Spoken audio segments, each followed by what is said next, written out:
اللہ نے میرے نبی کو خاندانی طور پر وہاں پہنچا جہاں کو نہیں جا سکتے.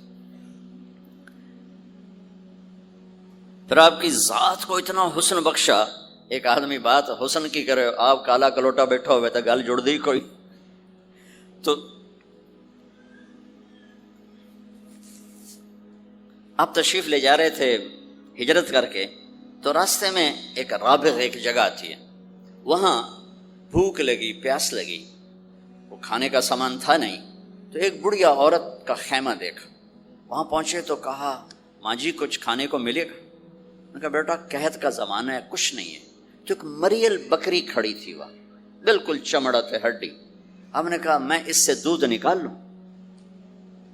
ان کا بیٹا یہ تو بن بیاہی بکری ہے اور ماس اس کے اوپر نہیں ہے, یہ کیا دودھ دے گی؟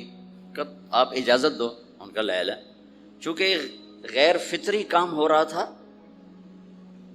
تو لہٰذا اس نے آپ کو غور سے دیکھا کہ یہ کون ہے جڑا یہ جی بکری جو دودھ کڈو ہے. لہٰذا آپ کیسے دیکھنے لگی. تو آپ نے بکری کو کھینچا اور اس کے تھنوں کو ہاتھ لگایا, وہ نیچے لٹک گئے اور ایک پورا ڈول دودھ سے بھر دیا. بکری سے یہ گلاس بھی نہیں بھرتا بکری کے دودھ سے, لیکن وہ پورا ڈول بھر دیا. اپنے تینوں ساتھیوں کو پلایا, پھر خود پیا. پھر دوبارہ دودھ نکال کے پورا ڈول بھر کے اس اماں کو دیا, چلے گئے. بکری کی عمر 7 سال ہوتی ہے, 7 سال تک زندہ رہتی ہے, ذبح نہ کریں مر جاتی. یہ بکری 22 برس زندہ رہی اللہ کے نبی کے ہاتھ لگنے کی برکت سے. 22 برس اس بکری نے عمر پائی. جب شام کو اس کا خامد آیا, وہ کہنے لگا اے دودھ کتھوں ہے؟ وہ کہنے لگی ایس بکری چو مزا گیا کملی ہو گئی, اتھو دودھ کتھوں آ گئے؟ مزا گیا اسے چو آیا, مزا گیا اپنی عقل دا علاج کرو, یہ کتھوں آ گئے؟ کہ نہیں, ایک کوئی جادوئی شخصیت والا نوجوان آیا تھا, اس کے ہاتھوں میں کوئی طاقت تھی, اس نے تھنوں کو ہاتھ لگایا اور چشمہ بنا دیا. اچھا کیسا تھا ذرا بتاؤ, سفیلی ذرا دسے نہ کی ہو جائے. اب اس نے بتایا کہ میں نے کیا دیکھا, اور وہ کمال کیا اس بڑھیا نے کہ آج تک بڑے بڑے علماء ان الفاظ کا ترجمہ کرتے ہوئے تھک رہے. وہ کہنے لگی ابا معبد رأيت رجلا ظاهر الوضاء أبلج الوجه حسن الخلق لم تعبه ثجلة لم تزر به سعلة أزج أقرا وسيم قصيم في عينيه تعج في صوته صحل في لحيته كفافة في عنقه سطع إن تكلم علاه البهاء وإن سكت علاه الوقار وهو اندر الثلاثہ. مجھے بھی ہمیشہ اس کے ترجمے میں تھکنا ہی پڑتا ہے, لیکن مجھے اس کی بڑی ایک تعبیر اللہ نے سجائی. کہنے لگے, میں اس کا ترجمہ یوں کرتا ہوں, کہنے لگے ابو معبد میں تمہیں کیا بتاؤں, میں نے ایسا انسان دیکھا مجھے لگا جیسے 14ویں کا چاندی کپڑے پہن کے زمین پہ آ گیا. کہ مجھے یوں لگا جیسے 14ویں کا چاندی زمین پہ کپڑے پہن کے اتر آیا. کیا حسن تھا, کیا جمال تھا, کیا خوبصورت بھویں تھیں, کیسا ماتھا چوڑا تھا, آنکھیں کیسی حسین تھیں. اتعج اشکل احور اہدب اکہل انجل ابرج. میرے نبی کی آنکھوں کے بارے میں 7 الفاظ آتے ہیں, 7 جو میں نے ابھی دہرائے, اور ان 7 کا ایک ترجمہ ہے کہ کائنات میں ایسی آنکھ اللہ نے کسی کو نہیں عطا فرمائی. خوبصورت آنکھیں اللہ نے عطا فرمائی آپ کو. آواز میں جادو تھا, آواز میں جادو تھا, پکڑ آواز دل کو پکڑتی تھی. گردن لمبی خوبصورت, چہرہ 14ویں کے چاند کی طرح چمکتا تھا, اور براق الثنایا, دانت ایسے خوبصورت تھے, مسکراتے تھے تو دانتوں سے نور نکلتا دکھائی دیتا تھا, جب بولتے تھے تو نور چھا جاتا تھا, چپ ہوتے تھے وقار چھا جاتا تھا. خوبصورت سیاہ کالے بال تھے, نیم گھنگریالے بال تھے, پیٹ نہیں نکلا ہوا تھا, بال نہیں اڑے ہوئے تھے, سیدھا وجود تھا, سیدھا. کتنے ہمارے معاشرے کے لوگ ہیں, آپ سجے پاسے بیٹھے ہوں پیٹ کھبے پاسے گئے ہوں, پیٹ کھبے پاسے ہوں آپ سجے پاسے ہوں. تو اللہ نے کھانا حرام بند کیا ہے، حلال کھاؤ۔ حلال کا بھی طریقہ سکھایا کہ ماج بنتے نہ کھاؤ، بندہ بنتے کھاؤ۔ اتنا نہ کھاؤ کہ چربیاں چڑھ جائیں۔ زیادہ کھانا انسانیت نہیں، کم کھانا انسانیت۔ بیچ میں بات آگے کہہ رہا ہوں، میرے نبی نے کہا سب سے بدترین برتن جسے انسان بھرتا ہے اس کا پیٹ ہے۔ سب سے بدترین برتن جسے انسان بھرتا ہے اس کا پیٹ ہے۔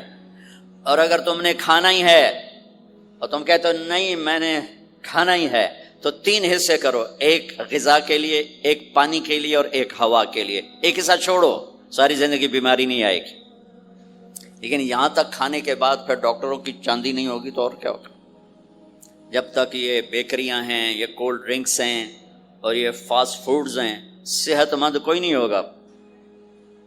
بھوکے رہنے میں اللہ نے صحت رکھی، کھا کھا کے تباہی پھیر دیتے۔ میٹھا کھانے سے شوگر نہیں ہو رہی، زیادہ کھانے سے شوگر ہو رہی، دبا کے کھانے سے شوگر ہو رہی۔ اللہ میرے نبی نے کھانے کا طریقہ بھی بتایا، کھانے کی چیزیں بھی بتائیں، کھانے کا طریقہ بھی بتایا، کھانے کے آداب بھی بتائے۔ کہنے لگی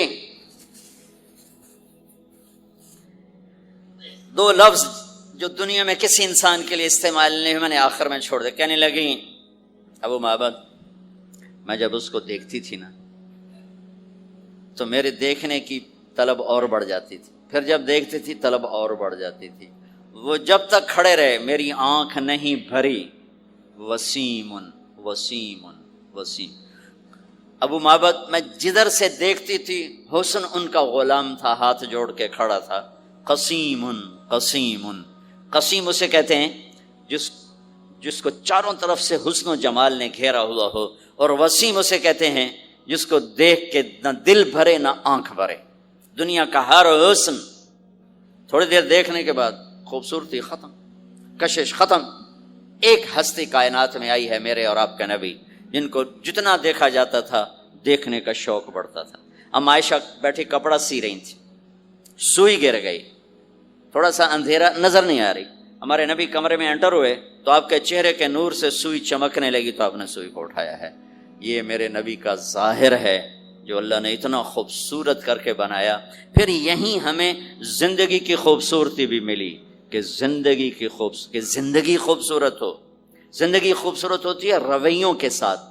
پہلا رشتہ خامند اور بیوی ہے، پھر اولاد ہے، پھر آگے رشتے بنتے ہیں، ماں باپ ہیں، یہ سارے رشتے یہ اس زندگی سے بنتے ہیں جو میرے نبی ہمیں سکھا کر گئے۔ آپ بطور، چونکہ آپ نے باپ تو دیکھا نہیں، ماں کو دیکھا ہے، اور ماں کے ساتھ زیادہ عرصہ نہیں رہے، صرف 6 سال رہے ہیں، تو ماں کے ساتھ کیا ہونا چاہیے؟ ماں کے ساتھ سلوک ہوگا تو ماں دعا دے گی نا۔ باپ کی خدمت کرو گے تو باپ دعا دے گا نا۔ آنکھوں میں آنکھیں ڈال کے بات کرو گے تو زندگی، باپ کو تو نیند نہیں آئے گی، ماں کو تو نیند نہیں آئے گی۔ ماں باپ میں سلوک ہو، اولاد لڑ کے بیٹھی ہو تو ماں باپ کو تو نیند نہیں آئے گی۔ بیوی بدتمیزی سے بات کرے تو خامند کے نیند اڑ جائے گی، خامند بدتمیزی کرے تو بیوی کی نیند اڑ جائے گی۔ تو یہ کہاں سے زندگی ملے گی؟ میرے نبی کے دروازے پر جاؤ، وہاں پتہ چلے گا کہ زندگی کیسے گزاری ہے۔ تو آپ نے اپنی اس تمنا کا اظہار کیا، کاش میری ماں زندہ ہوتی تو میں اس کی ایسی خدمت کرتا۔ میں عشاء کی نماز کے مصلی پہ کھڑا ہو کر ہاتھ باندھے سورۃ فاتحہ پڑھ رہا تھا، الحمدللہ رب العالمین۔ ادھر سے میرے گھر سے آواز آتی، محمد، میری ماں مجھے پکارتی محمد، تو میں نماز توڑ کے کہتا لبیک یا اماں، ماں جی میں حاضر ہوں، ماں جی میں حاضر ہوں۔ زندگی کو خوبصورت بنانے کا ماں باپ کے لیے طریقہ کہ اولاد ماں باپ کی آنکھوں کی ٹھنڈک بنے۔ یہ بچے ہمارا سب سے قیمتی سرمایہ، اور انہی پر سب سے بڑا ظلم ہوتا ہے۔ سب سے بڑا ظلم ہے آج کے ماں باپ کا 3 سال کے بچے کو اسکول ڈالنا، سب سے بڑا ظلم ہے۔ وہ روتا ہوا جاتا ہے، روتا ہوا آتا ہے، اور ماں باپ سے اس کی محبت کی تار کٹتے جاتے ہیں، کٹتے جاتے ہیں، کٹتے جاتے ہیں۔ 7ویں سال میں وہ بدتمیز ہوا پڑا ہوتا ہے۔ اب مائیں پریشان ہیں، بچے بدتمیز ہیں، بچے بدتمیز ہیں، کیونکہ ماں نے گود نہیں دی، جو ٹائم ماں نے دینا تھا وہ دے دیا اسکول کو۔ اور ہمارے اسکول کاروباری ادارے ہیں، علمی ادارے نہیں ہیں، کاروباری ادارے ہیں۔ میرے ملک کا یہ روگ ہے کہ یہاں کا وکیل بھی کاروباری ہے، یہاں کا ڈاکٹر بھی تاجر ہے، یہاں کا وکیل بھی تاجر ہے، یہاں کا جج بھی بک جاتا ہے، اور یہاں کا اسکول اور کالج بھی کاروبار ہے۔ 3 سال کا بچہ جب ماں باپ سے دور ہوتا ہے، روتا ہوا جاتا، روتا ہوا آتا، تو وہ ماں باپ سے دور ہو جاتا ہے، اس کے اندر نفرت پیدا ہونی شروع ہو جاتی، سر اٹھا جو ہی وہ سر نکالتا ہے تو وہ ماں باپ کا نافرمان ہو جاتا ہے، بدتمیزی کرتا ہے، لڑتا ہے، جھگڑتا ہے، کیونکہ ماں اور باپ نے ٹائم نہیں دیا۔ اور پھر اس موبائل نے ہماری زندگی، گھر کی زندگی تباہ کر دی ہے کہ بچہ آ کر ماں سے بات کرتا ہے، ماں موبائل کو دیکھ کے بچے سے بات کر رہی ہوتی، وہ باپ سے بات کرتا ہے، وہ اپنے موبائل میں اور بچے سے بات کرتا ہے۔ یہ اس بچے کی عزت کو ذبح کر دینے والی بات۔ آنکھ سے آنکھ ملانا عزت دینا ہے۔ میرے نبی پاک صلی اللہ تعالی علیہ وسلم کی طرف جب جب کوئی آپ کو بلاتا نا یا رسول اللہ آپ سے، تو مثلا یہ ہماری مجلس ہے، ادھر بھی لوگ ہیں، ادھر بھی لوگ ہیں، اب مجھے کوئی ادھر سے بلائے تو میری تو اتنی گردن مڑے گی، کوئی ادھر سے بلائے میری اتنی گردن مڑے گی، لیکن میرے نبی پاک صلی اللہ علیہ وسلم کو ادھر سے جب کوئی آواز دیتا یا رسول اللہ، تو اب یوں نہیں کرتے تھے، ہاں جی دسو کی گل ہے، اب پورا یوں کرتے تھے ایسے۔ بولو میرے بھائی کیا بات ہے، سبحان اللہ۔ آپ کو ادھر سے کوئی بلاتا یا رسول اللہ، تب ایسے نہیں کرتے تھے، ہاں جی بولو، اب پورا ایسے مڑ کر پھر فرماتے جی فرمائیے کیا بات۔ اب عام لوگوں کے ساتھ یہ فرماتے تھے، ہم تو اپنی اولاد کے ساتھ یہ نہیں کرتے، بیوی خامند کے ساتھ یہ نہیں کرتے، خامند بیوی کے ساتھ یہ نہیں کرتے۔ تو وہ ایک گیپ پیدا ہو جاتا ہے، ایک فاصلہ پیدا ہو جاتا ہے۔ تو میرے نبی نے بتایا کہ ماں باپ کے ساتھ کیا کرنا ہے، کہ میری ماں ہوتی تو میں نماز ہی توڑ دیتا اس کے لیے۔ حج کا سفر 70,000 کا مجمع تقریباً جمع ہو چکا ہے ابوا پہنچتے پہنچتے، اور آپ ایک دم اونٹنی کا رخ موڑ پہاڑوں میں چلے گئے۔ میری زندگی سفروں میں گزری ہے، ان میں خوبصورت ترین سفر میرا وہ ہے جو میں نے حضرت اماں آمنہ کی قبر پہ حاضری تھی، پہاڑوں کے اندر۔ آپ اندر تشریف لے گئے، مجمع بھی ساتھ ہو گیا، کدھر جا رہے ہیں؟ اونٹنی کو بٹھایا، پہاڑ ہے کچھ 40-50 فٹ اونچا، اس کے اوپر قدرتی ایسے ایک پلین بنا ہوا ہے جیسے اللہ نے پہلے سے سنبھال کے رکھا ہوا تھا۔ اب تو انہوں نے قبر کا نشان مٹا دیا ہے، تو ماں کی قبر کے سرہانے تشریف لے گئے اور گھٹنے اٹھائے، ہاتھ یہاں رکھے اور سر گھٹنوں میں دیا ایسے۔ یہ پوزیشن ہے چھوٹے بچے کے رونے کی، جب وہ رونا چاہتا ہے تو پھر اپنے پاؤں اٹھا کر یوں کر دیتے۔ پھر اس کے بعد آپ ایک معصوم بچے کی طرح روئے، اور اتنا روئے کہ آپ کی ساری داڑھی آنسوں سے تر ہو گیا، آپ کا احرام تر ہو گیا، اور اپریل کی دھوپ تھی، اور آپ نے فرمایا میں آج رات یہیں قیام کروں گا۔ میں وہاں گیا ہوں، وہاں 2 آدمی نہیں ٹھہر سکتے، میرے نبی نے کہا میں یہیں ٹھہروں گا۔ آگے کوئی 6-7 میل دور انتظام تھا حاجیوں کے اس قافلے کے ٹھہرنے کا، کچھ لوگ چلے گئے ہوں گے، لیکن آپ نے وہ رات اپنی ماں کے سرہانے گزاری۔ اور میں جب وہاں پہنچا تو مجھے چونکہ سیرت پڑھی تھی تو مجھے چشم تصور میں وہ نظر آ رہا تھا، حضرت آمنہ کی عمر صرف 25 برس تھی، اور ہارٹ اٹیک ہوا اچانک، بولا نہیں جا رہا، اور اللہ کے نبی ماں کو دیکھ کے گھبرا رہے ہیں کہ کیا ہوا، 6 سال کا بچہ پہلی موت دیکھ رہا ہے، وہ بھی ماں کی۔ تو مجھے ہارٹ اٹیک ہوا تو بولا نہیں جاتا، بلا رہے ہیں بولا نہیں جا رہا، آواز نہیں نکل رہی، تو بلا رہے ہیں ام ایمن بھی ساتھ ہے، آواز نہیں نکل رہی، لیکن بجھنے سے پہلے شمع کے جو بھڑکتی ہے 2 لفظ بولے، کل حی میت و کل جدید بال وقد ولدت طہرا۔ میرے بچے، ہر جوانی ڈھلتی ہے اور ہر زندگی موت کا نوالا بنتی ہے، مجھے لگتا ہے میرا وقت آ گیا ہے، لیکن میں ایک ایسے بچے کو چھوڑ کے جا رہی ہوں جو ساری دنیا کو پاک کر دے گا، پاکیزہ چھوڑ کے جا رہے ہیں۔ تو پتھروں میں ہی دبایا، کوئی کھودنے کا تو انتظام ہی نہیں تھا، تو جب پہاڑ سے نیچے اترے تو اللہ کے نبی نے ایک دم ہاتھ چھڑایا، دوڑ لگائی اور پھر پہاڑ پہ چڑھ گئے۔ تو ام ایمن آپ کی ماں ہے، دودھ پلا، 8 عورتوں نے میرے نبی کو دودھ پلا، ان میں ایک ام ایمن بھی۔ وہ جب پیچھے گئیں تو ایسا منظر تھا جس کو دیکھ کر شاید زمین بھی رو رہی ہوگی اور آسمان بھی اور ابوا کے پہاڑ بھی۔ آپ ماں کی قبر پر ایسے لپٹے ہوئے اپنے سینے کو پتھروں کے ساتھ اور یوں دونوں ہاتھوں سے پتھر لیے ہوئے تھے۔ جب آپ ام ایمن قریب آئیں تو آپ سنا تو آپ فرما رہے تھے، ماں جی آپ کے سوا تو میرا کوئی نہ تھا، آپ بھی مجھے چھوڑ کے چلی گئیں، میرے لیے اب کس کی گود ہے؟ تو ام ایمن رضی اللہ عنہ نے اٹھانا چاہ کے، بیٹا اٹھو، تو آپ نے انکار کر دیا۔ تو میں نے کھینچ کے نیچے لائیں اور زبردستی لائیں اور اونٹنی پر بٹھایا، اور آگے 2 راتوں کا سفر تھا، وہ سب میرے نبی کے خاموش آنسوؤں سے آپ کا گریبان تر ہوتا گیا۔ اور آگے نہ کوئی خالہ ہے، نہ کوئی اور آسرا ہے، نہ باپ ہے، باپ اور ماں ہی بڑا سارا ہوتے۔ دادا نے کفالت میں لیا 8 سال کی عمر میں، ان کا بھی اللہ ان کو بھی اپنے پاس بلا لیا۔ تو وہ سارا منظر میرے سامنے گھوم رہا تھا، اوپر سے سورج ڈوبنے والا تھا، تو وہ عجیب کیفیات تھے، وہ میں بیان نہیں کر سکتا ہوں۔ کہ اللہ کی قسم، اگر آپ اور میں زندگی کو خوبصورت بنانا چاہتے ہیں تو اپنے نبی کی زندگی کو سیکھنا ہوگا، ان بچوں کو سکھانا ہوگا۔ ہم نے کوئی کاروباری کام نہیں کیا کہ ہم سے کوئی کاروبار کر رہے ہیں، کوئی پیسہ کما رہے ہیں، حاشا وکلا، حاشا وکلا۔ ہماری یہ نسل، ان کے ساتھ کاروبار کر رہا ہوں کہ یہ پروان چڑھیں اپنے نبی کی محبت کے ساتھ، یہ پروان چڑھیں اپنے حبیب کے نقش قدم پر چلنے کے ساتھ۔ ان کے اندر اللہ اس کے نبی کی محبت، ہر بچے بچی کے اندر اللہ نے اپنے اور اپنے حبیب کی چپ ڈال دی، اس کو نکالا نہیں جا سکتا۔ میں اس کو ایکٹیویٹ کرنا چاہتا ہوں کہ اللہ کرے ان کے جذبے اللہ کے نبی کے ساتھ جڑ جائیں، پھر ماننا آسان ہو جاتا، پھر اطاعت آسان ہو جاتی۔ جب محبت نہیں ہوتی تو اطاعت نہیں آتی۔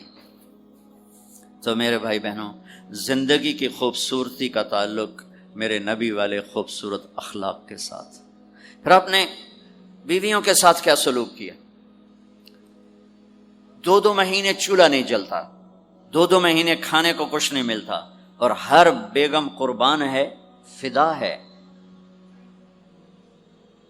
2 مہینے جس عورت کے گھر میں چولہا نہ جلے وہ خامند کا کیا حشر کرے گی؟ اور میرے نبی کے گھر میں 2 مہینے چولہا نہیں جل رہا ہے، خود بھی بھوک برداشت کر رہے ہیں، بیگمات بھی بھوک برداشت کر رہے ہیں۔ ایک رات حضرت عائشہ کے ساتھ لیٹے ہوئے تھے ایک ہی چارپائی پر، تو آپ کبھی یوں کروڑ بدلتے، کبھی یوں کروڑ بدلتے، پھر ایک دم آگے بڑھے اور چارپائی کی لکڑی کے اوپر ایسے پیڑ کو ٹیک کر نیچے جھک گئے۔ تو عائشہ اٹھ کے بیٹھ گئے، یا رسول اللہ کیا ہوا؟ آپ سیدھے ہو کر فرمایا، عائشہ بھوک بڑی لگی۔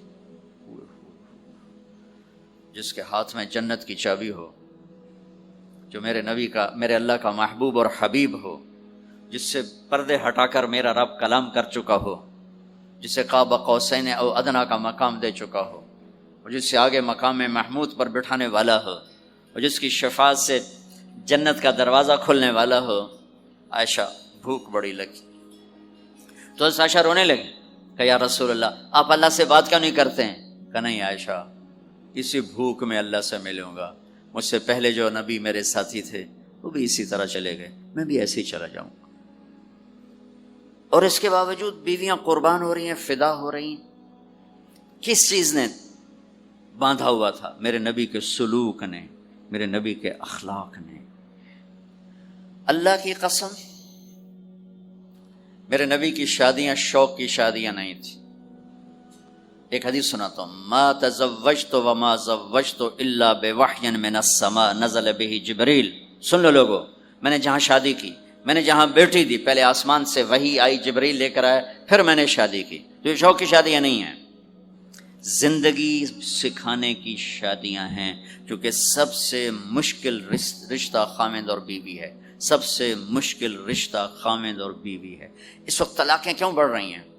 ایک تو یہ ہماری یہ جو فاسٹ فوڈ ہے، اس نے ہمارے اندر جو ایک نیچرل سسٹم تھا اسے ڈسٹرب کر دیا ہے، تو غصہ بڑھ گیا ہے، برداشت گھٹ گئی ہے، چھوٹی چھوٹی باتوں پہ گھر اجڑ رہے ہیں، گھر اجڑ رہے ہیں۔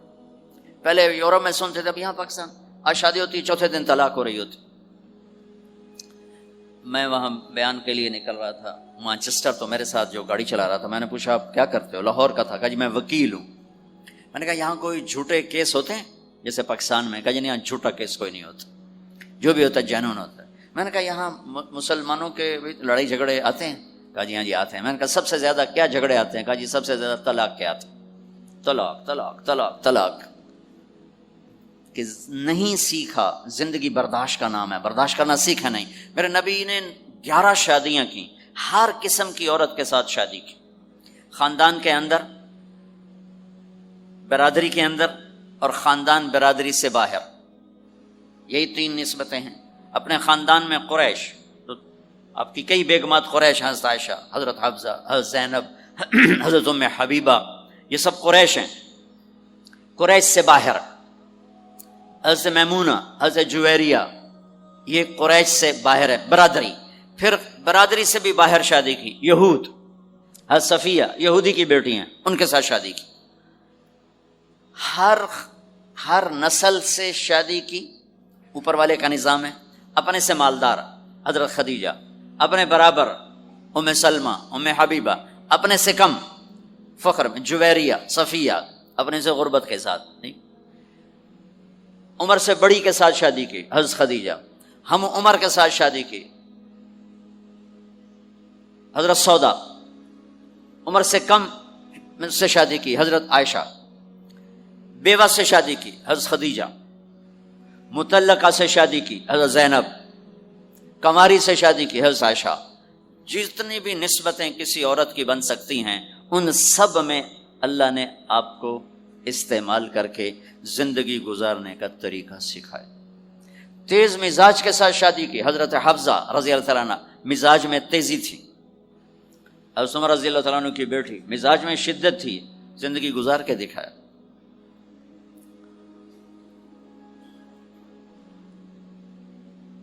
ایک آپ کو حدیث سناتا ہوں، اللہ کی قسم صرف ہمیں سکھانے کے لیے.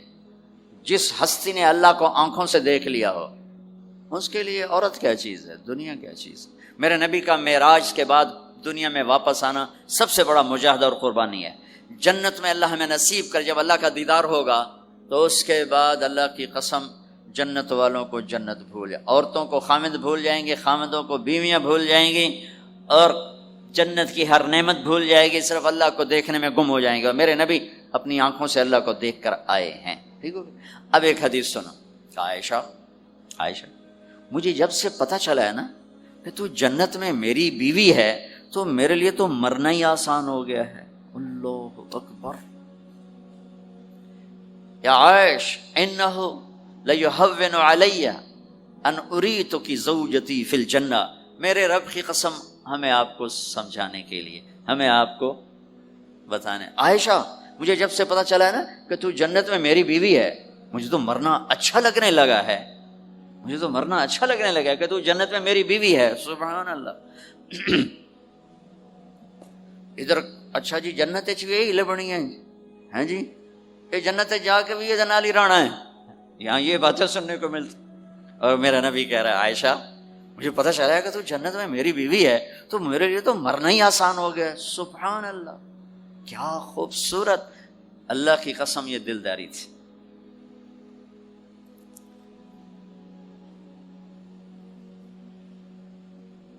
سب سے مشکل رشتہ خامد اور بیوی ہے.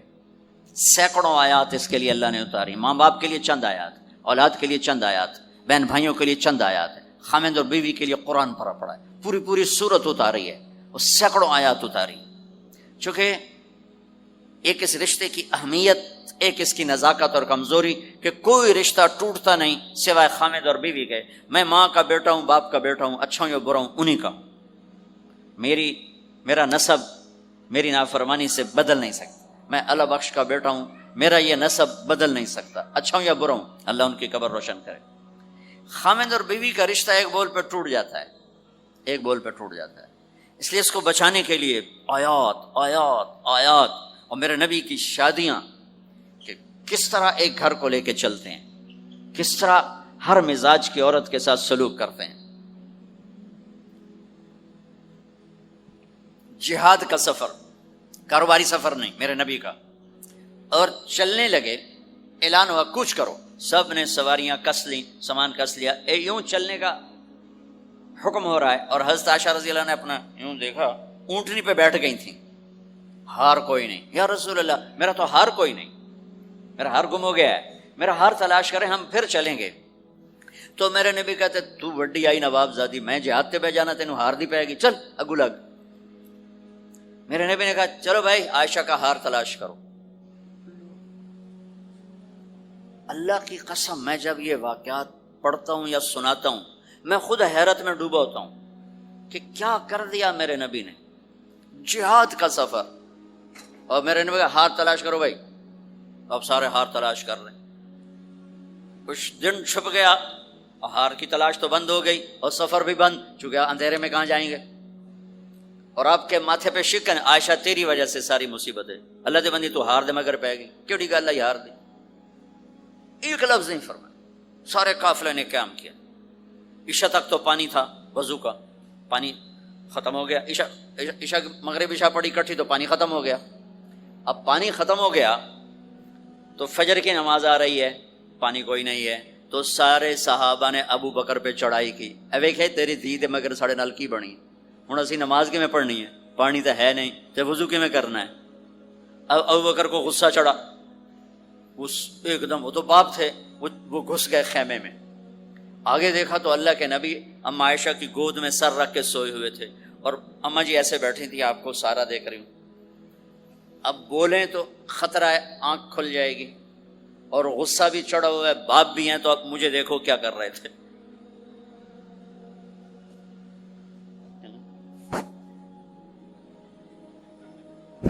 تیرے جو پھر یوں ماری زور سے انگلی بیٹی کی نا یہاں، پہلے یوں کرتے ہیں، پھر ایسے ماری زور سے. وہ کہنے کہ میں ایسے سخت ہو گئی تاکہ میں ایسے نہ ہوں کہ اگر میں تھوڑا حرکت کی تو اللہ کے نبی کی آنکھ کھل جائے گی. تو ماری گیا ٹھا ٹھا ٹھا، منہ سے کہہ رہا، اور وہ ایسا کر کے بیٹھی چمک، غصے میں باہر چلے. اب آپ کی آنکھ کھلی فجر پر. تو عائشہ نے کہا یا رسول اللہ وہ تو باہر تو بڑا مسئلہ ہو گیا ہے، پانی کوئی نہیں ہے اور نماز کا وقت ہو گیا ہے، وضو کیسے کریں. سبحان اللہ. اللہ نے قانون بدل دیا. دنیا میں پہلی دفعہ ہونے لگا ہے. 1,24,000 نبی آئے، پانی نہ علی وضو ہو سکتا ہے، اس کے علاوہ نہیں ہو سکتا. میرے اللہ نے قرآن اتارا فَإِن لَّمْ تَجِدُوا مَاءً فَتَيَمَّمُوا صَعِيدًا طَيِّبًا فَامْسَحُوا بِوُجُوهِكُمْ وَأَيْدِيكُمْ منه. اچھا میرے بندو پانی مک گیا ہے، چلو مٹی چاہتے منہ تے مارو تے دوئی چاہتے ہتھاں تے مارو تے تمہارا وضو ہو گیا، چلو تیمم کرو اور نماز پڑھو. اب وہ جو سارے ابو بکر پہ غصے ہو رہے تھے، اما عائشہ کہنے لگے واہ ابو بکر بھائی تیرے تو فعل کی کم بن گیا، تیری دھی دے تو فعل کی کم بن گیا. تو اسید بن حذیر پہلے ذرا زیادہ گرم ہوئے تھے. تو وہی ابو بکر تیرے گھر کی یہ پہلی برکت نہیں ہے، پہلے بھی بہت شمار برکتیں تیرے گھر کی تو فعل امت کو ملی ہیں. تو اللہ نے تیمم کی آیت اتار دی. حضرت عائشہ کو ڈانٹ پلانے کی آیت نہیں آئی کہ میرے نبی تیری بیگم کے ہار کی وجہ سے میرے دین کا کام رک گیا اور میرے بندوں کی نماز خراب ہو گئی اور ان کو پانی سے محروم ہونا پڑا. میں قربان جاؤں اپنے رب پر، اپنے حبیب پر، اس ماں عائشہ پر. دنیا کی واحد عورت ہے جس کے سینے پر سر رکھ کر کسی نبی نے جان دی ہو. 1,24,000 نبیوں میں سے کوئی نہیں ہے جس کا سر بیگم کے سینے اور ٹھوڑی کے درمیان ہو اور اس کی جان اللہ نے نکالی ہو. واحد میرے آپ کے مات فی سحری و نحری، سحری و نحری، سحری و، کہ میرے چونکہ آپ ایسے بیٹھے تھی اور حبیب پاک آپ کے سینے پر یوں دراز سے نیم دراز اور آپ کا سر مبارک ٹھوڑی کے ساتھ لگ رہا تھا، ٹھوڑی کے ساتھ یہ جگہ یہاں لگ رہی تھی اور باقی یہاں تھی. اور واحد خاتون ہے جن کا حجرہ کسی نبی کی آرام گاہ بنا، ابدی آرام گاہ بنا. واحد اما عائشہ ہیں جن کے حجرے کو اللہ نے کسی نبی کے آرام گاہ بنایا. اور یہ واحد حجرہ ہے جہاں 70,000 فرشتہ صبح آ کے درود و سلام پڑھتا ہے اور شام تک پڑھتا ہے، اور شام کو 70,000 نیا آتا ہے اور صبح تک درود و سلام پڑھتا ہے. اور واپس چلا جاتا ہے. کائنات اللہ جب مسلمان دنیا سے مٹ جائیں گے، مسجد نبوی مٹ جائے گی، بیت اللہ مٹ جائے گا، مدینے کی ایک اینٹ باقی نہیں بچے گی. مکہ کتنے بڑی بڑی بلڈنگیں، ایک اینٹ باقی نہیں بچے گی. اور وہاں سے گزرتے ہوئے لوگ کہیں گے لگتا ہے اتنے کدی آبادی ہوئے گی، ایتھے لگتا ہے کدی آبادی ہوئے گی. یہ زبانوں پہ ہوگا. جب سارے نشان مٹ جائیں گے اس وقت بھی 70,000 فرشتہ آ کے درود و سلام صبح سے شام تک پڑھے گا اور شام سے صبح تک پڑھے گا.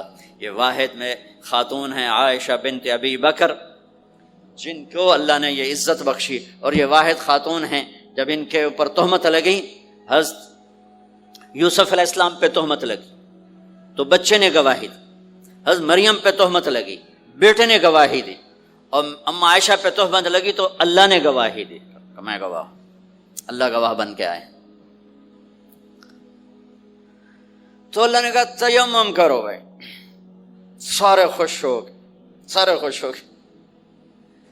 تو حضرت عائشہ نے کہا یا رسول اللہ اب میرا ہار چھوڑ دیں، اب چلیں. تب آپ نے کہا چلو بھائی کوچ کرو. اس سے زیادہ کوئی دلداری کا واقعہ پیش کر سکتا ہے؟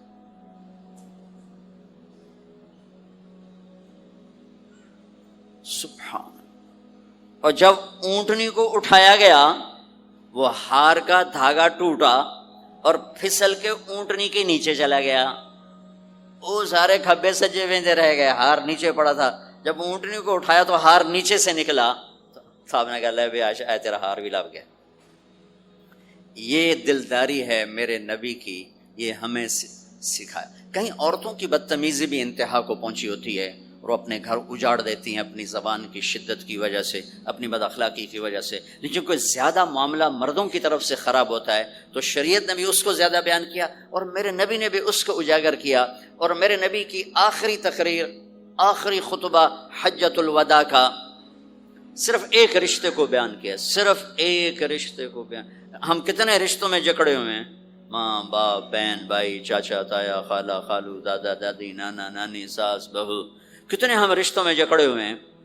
میرے نبی نے صرف ایک رشتے کا حق بیان کیا، استوصوا بالنساء خیرا. میں تمہیں تمہاری بیویوں کے بارے میں وصیت کر رہا ہوں ان کے ساتھ اچھا سلوک کرنا. صرف ایک رشتے کو بیان فرمایا چونکہ یہ بنیادی رشتہ ہے، یہاں سے خاندان بنتا ہے. جب یہ ٹوٹ جاتا ہے اور ہمارا جوائنٹ فیملی سسٹم ہے تو کہیں ساس توڑ رہی ہے، کہیں سسر توڑ رہا ہے، کہیں نندیں توڑ رہی ہیں، کہیں خود خامد اپنی بے وقوفی کی وجہ سے توڑ رہا ہے، کہیں بیوی اپنی حماقت کی وجہ سے اس رشتے کو توڑ رہی ہے. ایک عورت آئی، ایک لڑکی آئی، یا رسول اللہ میری شادی ہونے لگی، میرے خامد کا کیا حق ہے میرے اوپر؟ دونوں طرف کی میرے نبی نے زندگی سکھائی. میرے نبی نے فرمایا تیرے خامد کے جسم پہ پھوڑے نکل آئیں، پھوڑوں میں گندا پانی جمع ہو جائے، پیپ جمع ہو جائے، اور تو زبان سے چاٹ چاٹ کے اس کے زخموں کو دھوئے تو بھی تو نے اپنے خامد کا حق ادا نہیں کیا ہے. دوسرا لائف کو بیلنس کیا میرے نبی نے کہ ایک گھر کیسے چلتا ہے اور کس طرح خوبصورت بنتا ہے، وہ میرے نبی کے اخلاق ہیں. آپ سب سے ایک بات کرتا ہوں، برداشت کرنا سیکھ لیں، زندگی خوبصورت ہو جائے. صرف سارے اخلاق کو میں جمع کروں ایک لفظ میں، برداشت، اور اس کو شریعت میں صبر کرنا سیکھ لیں، زندگی خوبصورت ہو جائے گی. بچیاں ساس کی شکایت کر رہی ہوتی ہیں، کبھی خامند کی شکایت کر رہی ہوتی ہیں، کبھی اولاد ماں باپ کی شکایت کر رہی ہوتی ہے، کبھی اولاد ماں باپ کی شکایت کر رہے ہوتے ہیں. شکایتوں سے جہان بھرا پڑا ہے. آپ شکایتوں کو دفن کر کے ہونٹ سی لیں. صبر، آہ نہ کر لبوں کو سی، عشق ہے دل لگی نہیں، سینے پہ تیر کھائے جا، آگے قدم بڑھائے جا، یعنی زبان حال سے کہہ دے کہ ہاں ستائے جا. جو ستاتا ہے چپ ہو جاؤ، جو ستاتا ہے چپ ہو جاؤ. اللہ کی قسم آپ ایسی طاقت بنو گے کہ پہاڑ بھی راستہ دیں گے. صبر انسان کی سب سے بڑی طاقت، صبر انسان کی سب سے بڑی طاقت ہے. صبر انسان کی سب سے بڑی طاقت، الٹا کے رکھ دیتی ہے چیزوں کو. چپ رہنا سیکھ، خاموش رہنا سیکھ، درگزر کرنا سیکھ، تو آپ دیکھیں گے آپ کی زندگی میں کتنا حسن آتا ہے، کتنی زندگی میں مٹھاس پیدا ہوتی ہے. غصہ نکال دینا وقتی ایک راحت ہوتی ہے، اور پھر شرمندگی اور ندامت کے سوا کچھ نہیں ہوتا. اور پی جانا، سہ جانا، یہ آپ کو ایک عظیم و شان ہستی بنا دے گا. آپ کی دعائیں عرش سے جا ٹکرائیں گے. چپ رہنا ان بچوں کو سکھائیں، خاص طور پر اپنی بیٹیوں کو چپ رہنا سکھائیں کہ میں دکھ سے کہتا ہوں میرے دیس کا سسرالی معاشرہ ظالم ہے، ظالم ہے، ظالم ہے. اس میں نہ کوئی نمازی کی قید ہے، نہ بے نمازی کی، نہ دیندار کی، نہ بے دین کی، نہ کسی پردے والے گھر کی، نہ بے پرد گھر کی.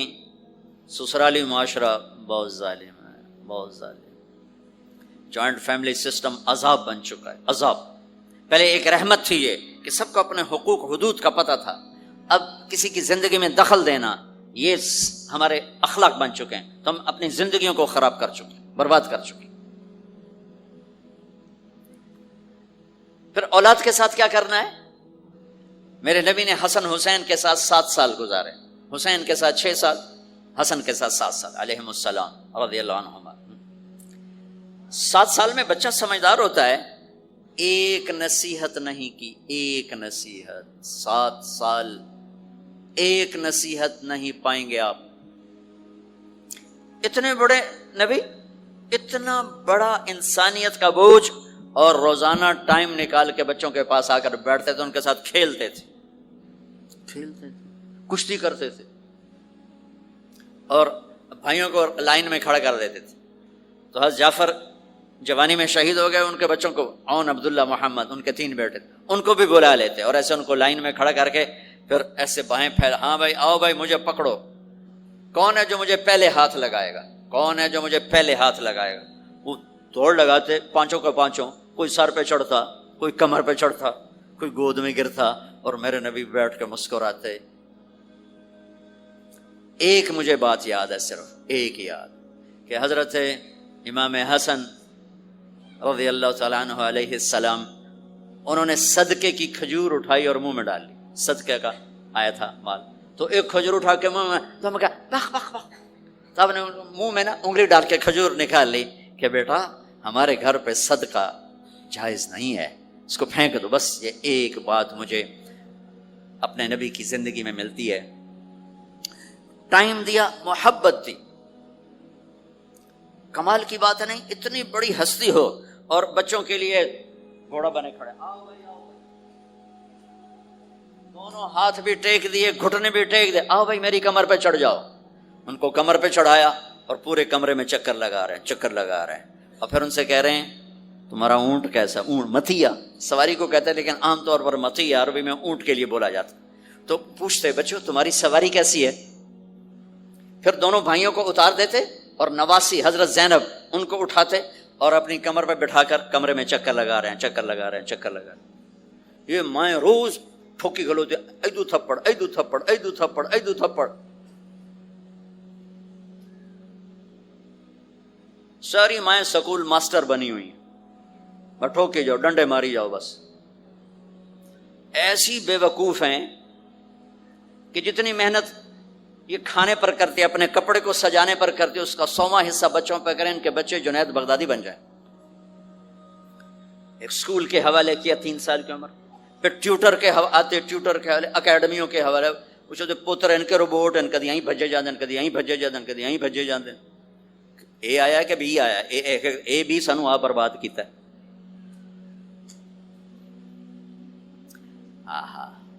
اور سنو، چلو یہ تو گھر کی بات ہے نا. ایک دفعہ حسن حسین کی کشتی کرواتے تھے، آؤ بھائی کشتی کرو بھائی.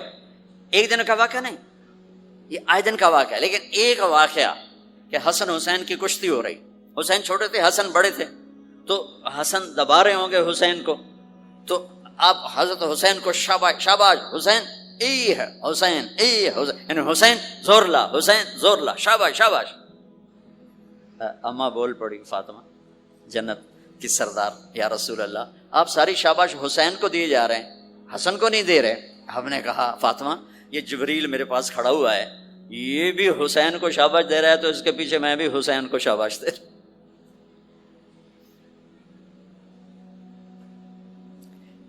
اس سے اور عجیب سنو، آپ فرض نماز پڑھا رہے ہیں، فرض نماز، نفل نہیں، گھر میں نہیں، مسجد میں، اور آپ سجدے میں گئے اور حسن نے چھلانگ لگائی اور کمر پہ جا کے بیٹھ گئے اور اینج بندہ کرسی تو ٹھوک کے بیٹھ جانا. میرے نبی نے سجدہ لمبا کر دیا، اتنا لمبا کیا کہ ان سجدے میں پڑے لوگ سوچنے لگے کہ کہیں اللہ کا نبی فوت تو نہیں ہو گیا.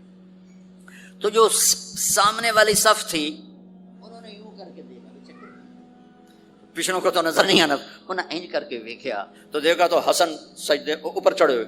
تو ایک صحابی جو قریب تھے انہوں نے ایسے ہاتھ آگے بڑھایا اتارنے کے لیے، تو میرے نبی نے بغلوں سے دیکھا کہ ایک ہاتھ آگے آ رہا ہے، تو آپ نے سجدے میں یوں کیا. میرے بچوں کو کچھ نہ کہو، جب تک حسن نہیں اترے آپ سجدے میں پڑے رہے. اور ایک اور تماشا ہوتا تھا، چونکہ اب نماز لمبی پڑھاتے تھے، لمبی ہوتی تھی نماز، تو آپ ذرا پاؤں کا فاصلہ ہے تو حسن ادھر بیٹھتے، حسین ادھر بیٹھتے. نماز میں میرے رب کی قسم سنا رہا ہوں، اب یہ دونوں کی آپس میں نا وہ شروع ہو جاتی، وہ ادھر وہ ادھر. پہلے حسن پار کرتے تو حسین ادھر آ جاتے، پھر حسین ادھر جاتے تو حسن یوں آ جاتے. پورے قیام میں یہ دونوں بھائی یوں کرتے رہتے تھے، یوں، وہ ادھر وہ ادھر، وہ ادھر وہ ادھر. سبحان اللہ، نماز ہو رہی. اس سے عجیب سنو، آپ نے اپنی بیٹی حضرت زینب، آپ کی بڑی بیٹی زینب، ان کی بیٹی امامہ کو ظہر یا عصر کی نماز پڑھا رہے ہیں. کہاں بٹھایا ہوا ہے؟ میں پہلے بیان کرتا ہوں، یہاں بٹھایا ہوا ہے علی یدہ، لیکن میں نے اب چند دن پہلے حدیث پڑھی، یہاں نہیں بٹھایا، یہاں نہیں بٹھایا، یہاں بٹھایا ہوا تھا، یہاں کندھے پر بٹھایا ہوا تھا، یہاں علی عاتقہ، اس کو عاتق کہتے ہیں. اور نماز پڑھا رہے تھے. جب آپ رکوع میں جانے لگے تو یہاں سے پکڑا اور آرام سے اس کو ساتھ بٹھایا، پھر رکوع کیا، قوما کیا، سجدہ کیا. سجدے سے جب اٹھے تو پھر امامہ کو اٹھا کر کندھے پہ بٹھا کے پھر نماز شروع کر دی. 4 رکعتاں میرے نبی انج پڑھائیاں کہ نواسی یہاں بیٹھی ہوئی ہے صرف زندگی سکھانے کے لیے، صرف زندگی سکھانے کے لیے. بچوں کو پیار اتنا دو کہ وہ آپ پہ قربان ہوں. ڈنڈا، سوٹا، تھپڑ، بدتمیزی، ڈانٹ ڈپٹ، یہ دوریاں پیدا کر دیتی. بہت چھوٹی عمر میں نے سگریٹ پینے شروع کر دی. 7-8 سال کی عمر میں نے سگریٹ پینے شروع کر دی. گاؤں میں تھے تو کوئی ماحول تو تھا نہیں، تو گھر والوں کو پتہ چل گیا. تو اب مجھے سگریٹ سے روکنے کے لیے سمجھایا جا رہا ہے. جی کیسے سمجھایا جا رہا ہے؟ میری ماں نے میرا منہ کھولا نہیں کر کے، تو میرے ماسی نے چمٹا نپے دے وچ انگارا ہے تو این کر ٹھوکاں تیرے منہ وچ، ٹھوکاں تیرے منہ وچ. یہ مجھے سگریٹ سے روکا جا رہا ہے. جی مجھے منظر نہیں بھولتا، میری ماں نے دونوں ہاتھوں سے میرے جبڑے یوں کھینچے اور میری ماسی نے انگارا چمٹے میں ڈال کر پاما تیرے منہ وچ، پاما تیرے منہ وچ، پینے کا سگریٹ؟ او میں نہیں پیندا، او میں نہیں پیندا. ٹھیک، باہر نکل کر میں نے پہلا کام سگریٹ سلگایا. اور میرے چھوٹے بھائی نے دیکھ لیا میری مصیبت تیرمیاں. وہ مجھ سے بھی 2 سال چھوٹا، 5 سال تھا. میں 7 سال اور 5 سال. میں کہتا میری شکایت لاوے گا. میں کہا تلی میں نے سگریٹ اس کے منہ میں لگایا، تو بھی پی میں بھی پینا، تاکہ میری شکایت نہ لگائے.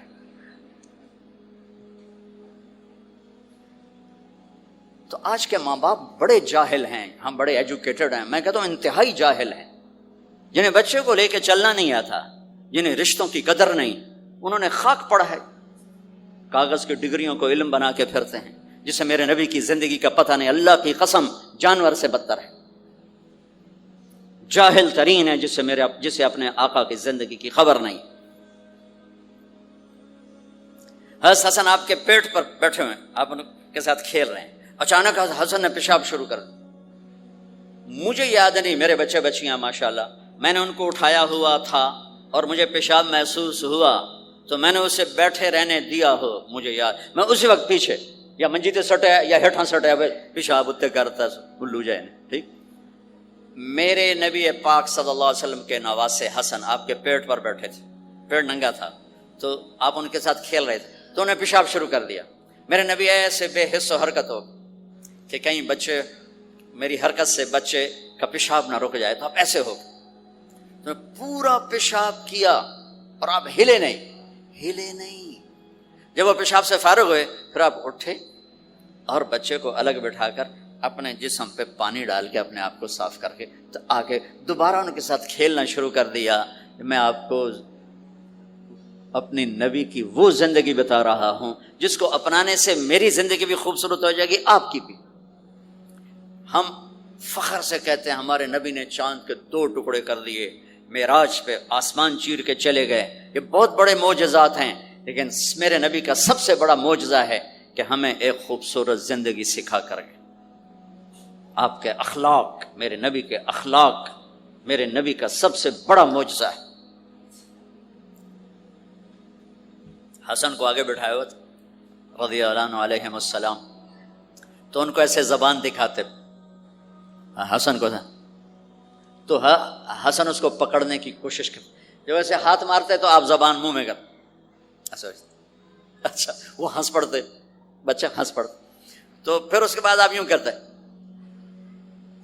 تو پھر حسن آگے ہاتھ مارتے، پھر آپ زبان منہ میں کر لیتے، پھر وہ کرتے ہنستے، پھر آپ چپ ہو جاتے.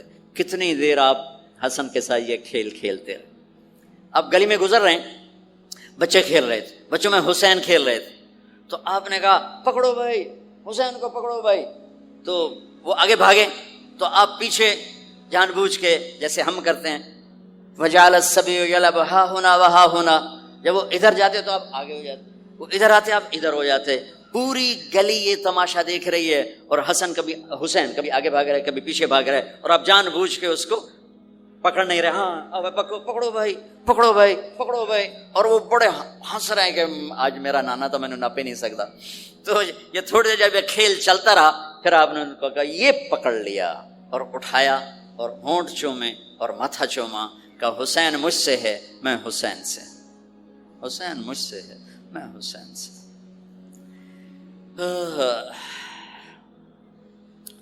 میرے بھائی بہنوں عزیزو،